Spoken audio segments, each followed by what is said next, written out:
12월 18일 수요일 새벽 예배입니다. 오늘 함께 보실 하나님의 말씀은 말라기 3장 7절에서 12절까지의 말씀입니다. 말라기 3장 7절에서 12절까지의 말씀 봉독해 드리겠습니다. 만군의 여호와가 이르노라. 너희 조상들의 날로부터 너희가 나의 규례를 떠나 지키지 아니하였도다. 그런즉 내게로 돌아오라. 그리하면 나도 너희에게로 돌아가리라 하였더니 너희가 이르기를 우리가 어떻게 하여야 돌아가리이까 하는도다. 사람이 어찌 하나님의 것을 도둑질하겠느냐. 그러나 너희는 나의 것을 도둑질하고도 말하기를 우리가 어떻게 주의 것을 도둑질하였나이까 하는도다. 이는 곧 11조와 봉헌물이라. 너희 곧 온 나라가 나의 것을 도둑질하였으므로 너희가 저주를 받았느니라. 만군의 여호와가 이르노라. 너희의 온전한 11조를 창고에 들여 나의 집에 양식이 있게 하고 그곳으로 나를 시험하여 내가 하늘 문을 열고 너희에게 복을 쌓을 곳이 없도록 붙지 아니하나 보라. 만군의 여호와가 이르노라. 내가 너희를 위하여 메뚜기를 금하여 너희 토지 소산을 먹어 없애지 못하게 하며 너희 밭에 포도나무 열매가 기한 전에 떨어지지 않게 하리니 너희 땅이 아름다워지므로 모든 이방인들이 너희를 복되다 하리라. 만군의 여호와의 말이니라. 아멘. 네, 오늘 본문은 흔히 교회 안에서 11조 준수를 촉구하는 그런 본문으로 알려져 있습니다. 실제로 그렇습니다. 실제로 오늘 본문 말라기서 말씀을 처음으로 받아서 읽는 이들에게 하나님께서는 11조와 봉헌물 규례를 준수하라고 말씀하십니다. 사실 이 말라기 말씀을 처음으로 받아서 읽는 이들은 바벨론 포로에서 돌아온 유대인들이었습니다. 그런데 그 당시 유대인들은 포로지에서 돌아왔지만 그들의 삶은 무척 고달팠습니다. 그들은 여전히 식민지 백성들이었습니다. 하나님을 믿지 않는 바벨론 사람들, 새롭게 일어서는 페르시아 제국, 그들은 흥왕하고 잘 삽니다. 반면 하나님의 백성인 자신들은 여전히 힘도 없고 식민지에서 벗어나지 못합니다. 생활은 핍절하기만 합니다. 또한 사회적으로도 얼마나 부정부패가 많은지 모릅니다. 신실하게 말씀 따라 사는 사람들은 좌절하고 실패하는데 하나님을 떠나 무분별하게 이방인들과 결혼하고 이방신을 섬기는 자들은 얼마나 잘 먹고 잘 사는지 모르는 것입니다. 이러다 보니 이들의 신앙은 점점 냉소적으로 흐르고 말았습니다. 신실하게 신앙생활 하던 것에서 멀어지고 말았습니다. 율법을 지켜서 뭐하나? 신앙생활 잘하면 뭐하나? 회의가 짙어지고 그래서 율법도 제대로 지키지 않았던 것입니다. 안식일이나 11조 규례 역시 잘 지키지 않았습니다. 그래서 오늘 본문 8절에서 하나님께서 11조와 봉헌물을 너희가 도둑질했다고 말씀하시는 것입니다. 물론 이들의 삶이 너무 고달프고 어렵다는 것을 하나님께서도 잘 아십니다. 하지만 그렇다고 해서 하나님께 마땅히 드려야 할 것을 훔쳐서야 되겠느냐는 것입니다. 그래서 하나님께서 백성들에게 말씀하십니다. 너희의 온전한 11조를 창고에 들여 나의 집에 양식이 있게 하라. 그곳으로 나를 시험해 보라. 그러면 내가 하늘 문을 열고 너희에게 복을 쌓을 곳이 없도록 붙지 아니하나? 나를 한번 시험해 보라는 것입니다. 나를 신뢰해 보라는 것입니다. 신실한 백성들은 실패하고 좌절하고 오히려 악인들이 번성할지라도 그렇다고 해서 신앙에서 멀어지지 말고 나를 좀 신뢰해 보라는 것입니다. 내가 행할 일을 기대하면서 내가 약속한 회복을 기대하면서 신실하게 신앙생활 해 보라는 것입니다. 바로 오늘 본문에서 말씀하는 11조, 바로 이 11조의 정신은 하나님께 대한 신뢰요 믿음인 것입니다. 바로 이 사실을 말씀하시는 것입니다.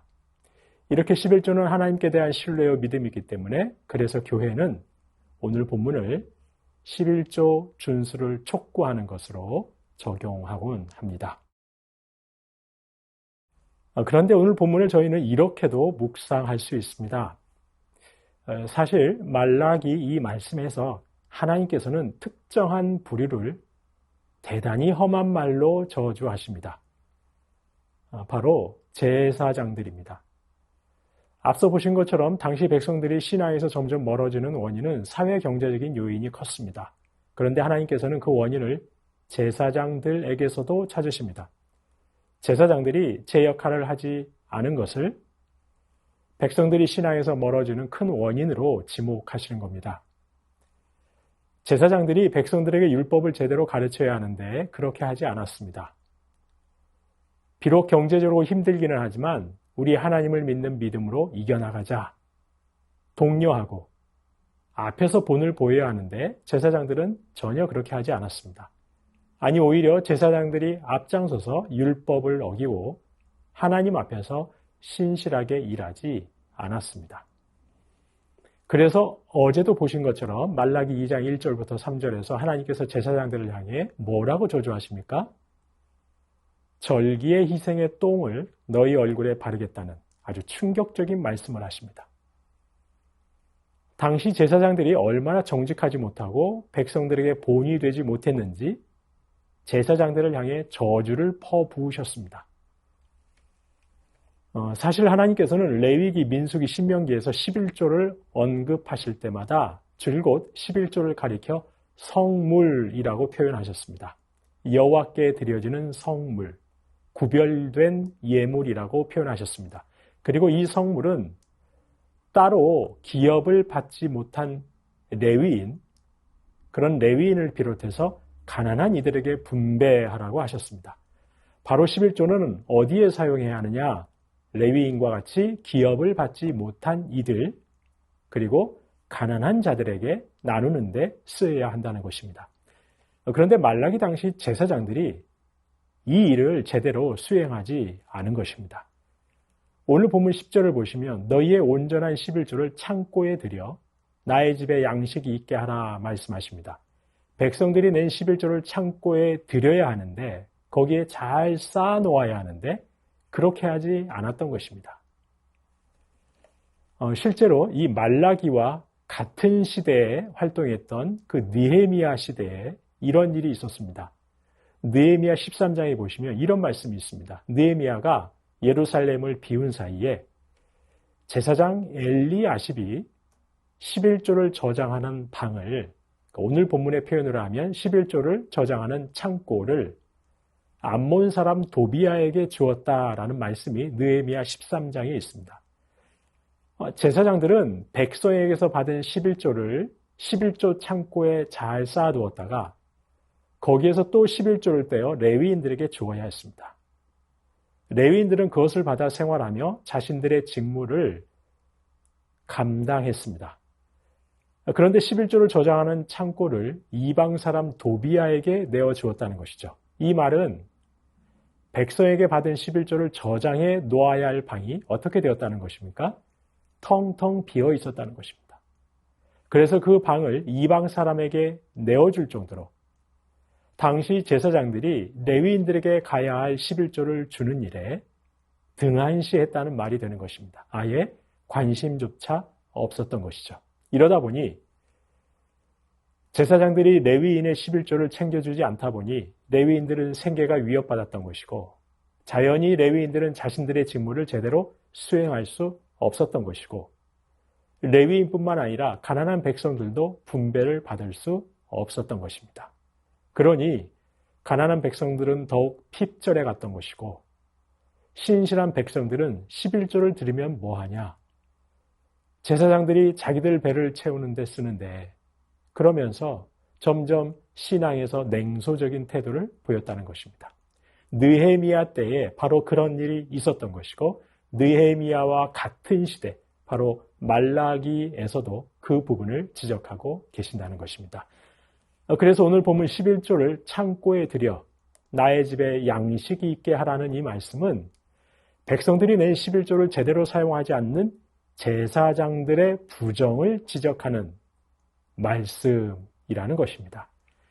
11조는 본래 기업을 받지 못한 레위인들에게 흘러가고 가난한 이웃을 돕는 데 사용해야 하는데, 그렇게 공동체의 유익을 위해서 사용해야 하는데 본래의 기능대로 사용하지 않는 상황에 대해서 제사장들이 그것을 도둑질하고 있다고 지적하는 것으로 오늘 본문을 볼 수 있다는 것입니다.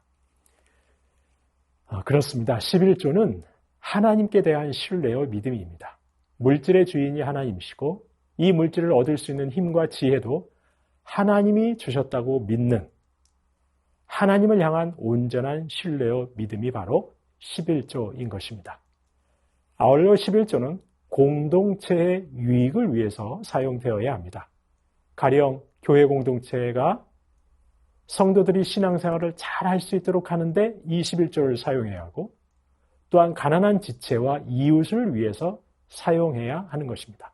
하나님 나라 공동체가 확장되고 든든하게 세워져가는 그런 유익을 위해 사용되어져야 한다는 것입니다.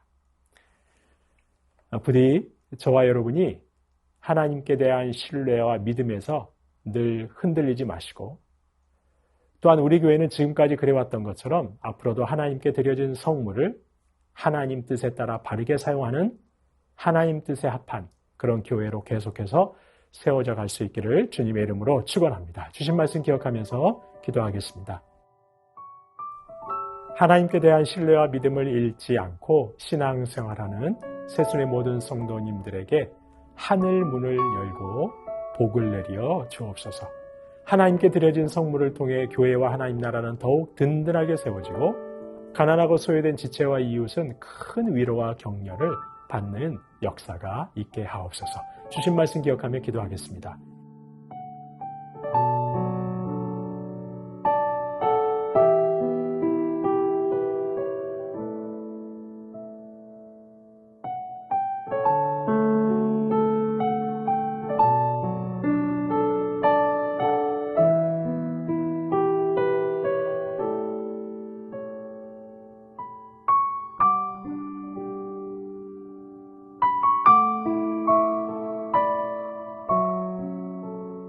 나라와 열방을 위해서 기도합니다. 위정자들과 공직자들이 하나님을 두려워하여 나라와 국민을 위해 일하게 하옵소서. 생명과 평화의 구주 오신 성탄의 기쁨이 온 나라와 열방에 가득하게 하옵소서. 2024년 아프리카에서 실시된 여러 선거에서 민주주의가 퇴보하는 현상이 나타났다고 합니다. 2025년에는 아프리카 민주주의가 더욱 진전되고 정치와 사회의 여러 분야가 안정될 수 있게 하옵소서. 나라와 열방을 위해서 기도하시겠습니다.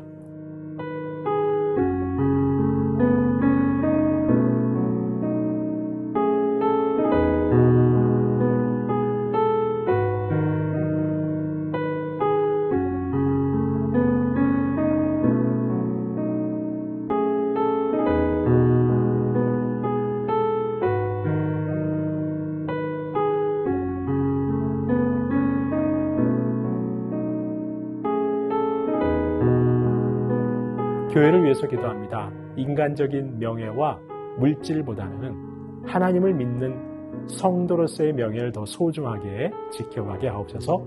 시니어 어르신들을 이 추운 날씨에 강건하게 붙잡아 주옵소서. 구주 오신 성탄의 기쁨이 새순의 모든 심령들 위해 충만하게 하옵소서. 2025년 그리스도의 몸을 세우는 일에 온 성도가 함께 하게 하옵소서. 교회를 위해서 기도하겠습니다.